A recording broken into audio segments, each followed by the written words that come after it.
DHA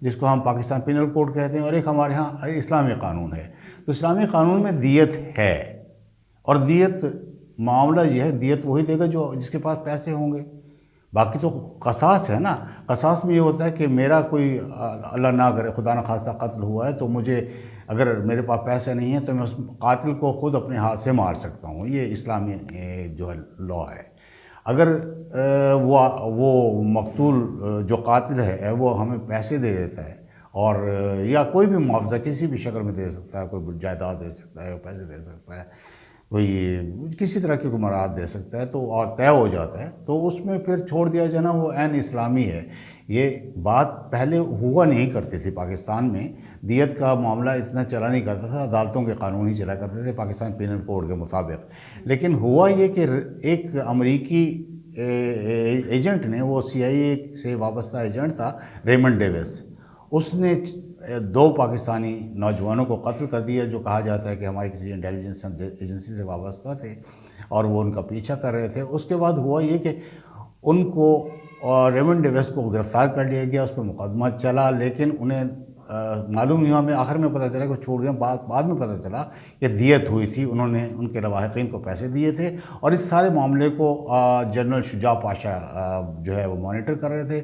وہ وہاں موجود تھے اور امریکہ کے CIA کے چیف کو بتا رہے تھے. اور یہ وہی جنرل پاشا ہیں جن کے بارے میں کہا جاتا ہے کہ انہوں نے گروم کیا ہے ہمارے بہت مقبول اور معروف اور محبوب رہنما عمران خان کو. تو بھائی اس پہ اب ہم کیا کریں؟ دیت ہے، ہم تو اسلامی قوانین کو مانتے ہیں کہ وہ رہا ہو گیا. امیر تو بچتے رہیں گے جی، امیروں کے پاس وسائل ہوتے ہیں. اگر وہ دیت کا قانون ہے تو وہ امراء کے لیے ہی ہے، تو وہ غریبوں کے لیے تو نہ اس زمانے میں تھا نہ اس زمانے میں. اس زمانے میں یہ سہولت ہوتی تھی کہ غریب کو آپ ہتھیار پکڑا دیتے تھے کہ بھائی مار دو اس کو.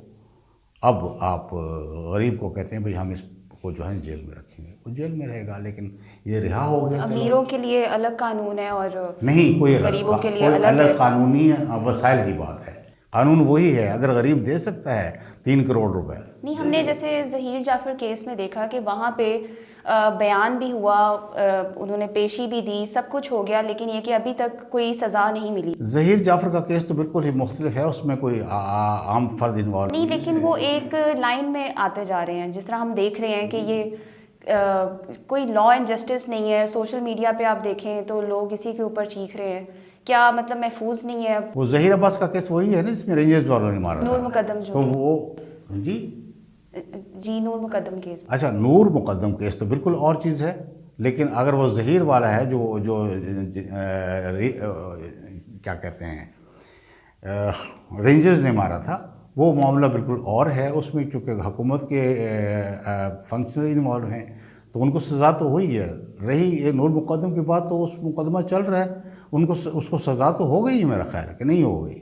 نہیں، لیکن لوگ مایوس ہو گئے ہیں جس طرح سے ٹالا جا رہا ہے. اور کیا ٹالا جا رہا ہے؟ اس وقت سزا ہو چکی ہے، اسے سزا موت ہو چکی ہے. نہیں، ابھی تک نہیں ہوئی ہے. نہیں، موت وہ مرا نہیں ہے، اس کو سزا ہو چکی ہے. خیر، وہ بات کرنے کا مقصد یہ کہ ڈیلیز اتنے زیادہ کیوں ہوتے ہیں کہ آپ کے پاس ثبوت بھی ہے، سب کچھ ہے، کہ اتنا ڈیلے کیوں ہے؟ عدالتوں کے معاملات ہیں جسے وکیل بتا سکے گا، عدالتیں بتا سکیں گی. عدالتوں پہ بوجھ بہت زیادہ ہے، یا آپ کے پاس ثبوت نہیں ہوتے پورے. اب یہ تو ہمارے مطابق تو وہ نور مقدم کو وہ اس کی گردن کاٹ دی، قتل کیا گیا. لیکن وہ کیا وجوہات ہیں، کیا معاملات ہیں، کیسے ہوا کہ وہ پاگل ہے لڑکا، وہ نشئی ہے لڑکا، کیا ہے اس کو، یہ تو سارا طے کرنا عدالتوں کا کام ہے نا جی. ڈیلے تو ہوا کرتے ہیں، کوئی یہاں بھی نہیں، ہر دنیا میں ہوتے ہیں. ہاں، یہ آپ کا پہلا سوال وہ جو ہے امیروں اور غریبوں والا، تو یہ تو خود امیر آدمی ہے. اگر آپ نور مقدم کے قاتل کی بات کر رہی ہیں، اگر آپ ابھی حال ہی میں وہ جو نوجوان ہمارے معروف صحافی کے بیٹے نے جو قتل کیا، وہ امیر عمرا ہی ہیں سب، غریب تو کوئی بھی نہیں ان میں. سعودی عرب کے ولی عہد اور وزیر اعظم محمد بن سلمان کے ایک عمزاد نے امریکہ کو للکارا ہے اور جہاد کے لیے تیار ہونے کی بات کی ہے. آپ اسے کیسے دیکھتے ہیں؟ دیکھیے، عجیب سی بات ہے بھائی، کس بات پہ جہاد کرنا ہے آپ نے؟ جہاد تو حق کے لیے کیا جاتا ہے نا. معاملہ سارا تیل کی قیمت کا ہے. چونکہ سعودی عرب اور روس کے درمیان اوپیک ہے وہ سعودی عرب پلس 12 کنٹریز پہ ہے، اور نان اوپیک جو ہے وہ سعودی عرب پلس 10 پہ ہے، اور نان اوپیک جو ہے نا وہ 13 کنٹریز پہ ہے.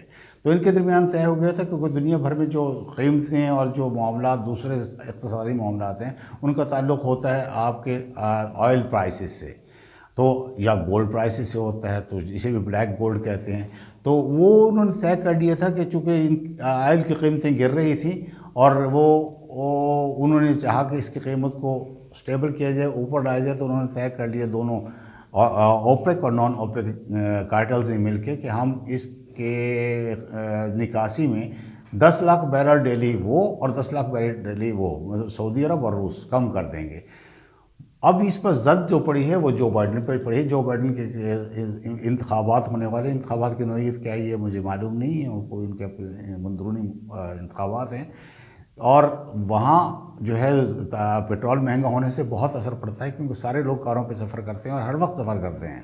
وہاں زندگی یا کار میں ہے یا ادھار میں ہے، کیونکہ یا آپ کریڈٹ کارڈز پہ چلتے ہیں یا کار پہ چلتے ہیں، تو ان کے الیکشنز پہ بہت اثر پڑتا ہے. تو اس پہ جو بائیڈن نے دھمکی دی تھی سعودی عرب کو، اب دھمکی اس نے یہ دی تھی کہ ہم آپ مطلب اس قسم کا آپ کے ساتھ کوئی سلوک کریں گے ہم، یا ایسا تو نہیں کہا، انہوں نے یہ کہا تھا کہ ہم آپ کے ساتھ جو تعلقات ہیں ان کو ریکنسیڈر کریں گے. اب یہ صاحب کوئی شہزادہ ہیں، یہ نکل آئے اور انہوں نے کہا جی اگر آپ ہم پہ حملہ کرنا ہوگا چاہتے ہیں تو ہم جہاد کے لیے تیار ہیں. یہ پھر وہی ہم جو بات کیا کرتے ہیں ریٹرک کی بات ہے. لیکن جو عجیب و غریب بات ہوئی ہے وہ یہ کہ پاکستان نے فوری طور پہ سعودی عرب کی حمایت کا اعلان کیا ہے اس سلسلے میں کہ ہم سعودی عرب کے ساتھ ہیں اور ہم سعودی عرب کے دفاع میں ساتھ ہیں. پہلی بات ہے کہ سعودی عرب کا دفاع ہمیشہ کرتے رہے ہیں. دوسری بات یہ کہ بات لفظ جہاد سے ہے، اور اس سے پاکستان کو کے لیے اچھا نہیں اس قسم کا بیان دے دیا. اب کیا کیا جائے، چونکہ آپ جو وہ عمران خان کے سازش کی جو تھیوری تھی اس کے بعد جو ہے امریکہ کے ساتھ تعلقات خراب ہو رہے تھے. تو شہباز شریف گئے ہیں، بلاول گئے ہیں، جا کے بات کی ہے، معاملات سدھر رہے تھے. اب ایسی بات کرنے سے ایسا نہ ہو کہ آپ سعودی عرب کے ساتھ بناتے ان کے ساتھ بگاڑ بیٹھیں.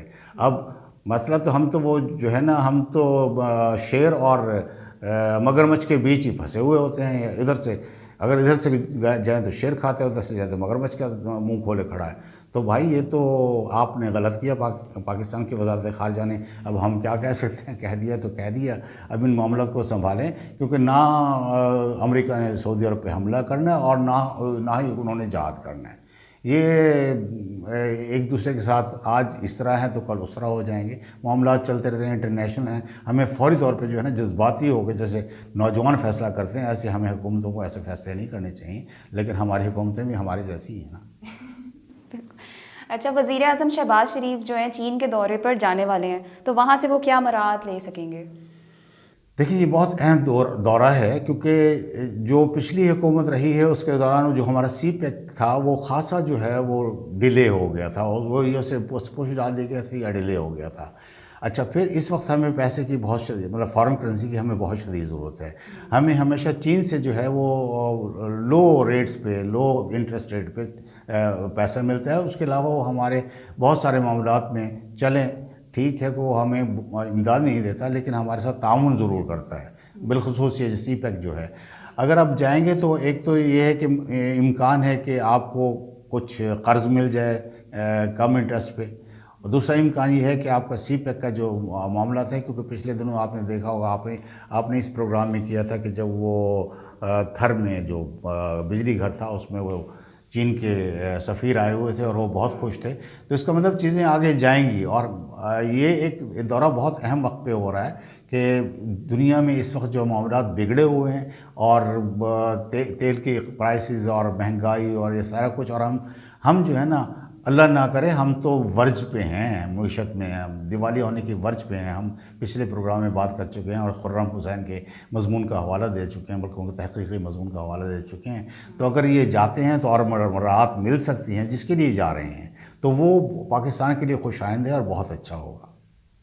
چلیں روس کے حوالے سے ایک سوال کرتے ہیں.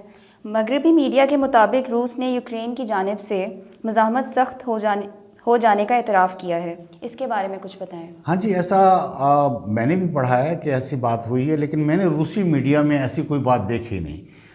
ہاں یہ ضرور ہے کہ اس طرف سے اب رد عمل ہو رہا ہے یوکرین، اس کی وجہ یہ ہے کہ یوکرین کو مختلف ملکوں کی وجہ سے، اب تو سارے عام کہتے ہیں، جرمنی بھی کہتا ہے، وہ مختلف ملکوں کی طرف سے انہیں ہتھیار مل رہے ہیں، اور ظاہر ہے جب ہتھیار ملتے ہیں آپ ہتھیار کا استعمال بھی کرتے ہیں۔ وہ ہتھیار آپ کو یہ تو اسٹیک کرنے کو تو نہیں دیے گئے، اب وہ ہتھیار انہیں مل رہے ہیں، اور روس کو بھی ان حملوں کے رد عمل میں مزید حملہ کرنا پڑ رہا ہے۔ میں پہلے بھی اپنے خدشات ظاہر کر چکا ہوں کہ پہلے تو میں ہمیشہ روس کی پالیسی کو، میں چونکہ روسی نیشن ہوں اور مانتا ہوں کہ روس کی پالیسی یہی تھی کہ روس نے اسے کبھی بھی جنگ قرار نہیں دیا، آج بھی جنگ قرار نہیں دے رہا وہ اسے کہتے ہیں خصوصی عسکری کارروائی یا اسپیشل ملٹری،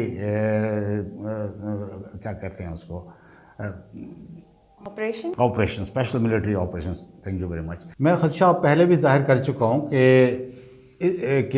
اب کہیں جنگ نہ بن جائے، کیونکہ ہمیشہ میں یہی کہتا رہا روس کے شہری کے طور پہ یا ایک آبزرور کے طور پہ، کہ جو روس کہتا ہے کہ وہ اسے جنگ نہیں قرار دے رہا ابھی تک، وہ یہی کہتا ہے کہ ہم نے ایک خصوصی عسکری کارروائی یا ایک اسپیشل ملٹری آپریشن کیا ہے، جو اب کل بھی ہماری بات ہوئی تھی کہ الٹرا رائٹسٹ جو ہیں یا جنہیں آپ نیو نازی کہتے ہیں ان کے خلاف، لیکن اب جب ان کا طرف سے شدت ہوگی جنگ میں، جب لڑائی میں شدت ہوگی تو ممکن ہے جنگ بڑھ جائے، اور پھر روس کے لیے یہ امکان پیدا ہو کہ اسے اندر جانا ہو، اور وہ یا تو وہاں پہ میزائل پھینکے یا وہاں پہ اپنی فیٹ آن گراؤنڈ کرے، تو وہ جنگ جو ہے پھیل سکتی ہے، اور اگر یہ بات درست ہے جو مغربی میڈیا بتا رہا ہے۔ لیکن میں نے ابھی تک روسی میڈیا پہ ایسی کوئی بات نہیں دیکھی۔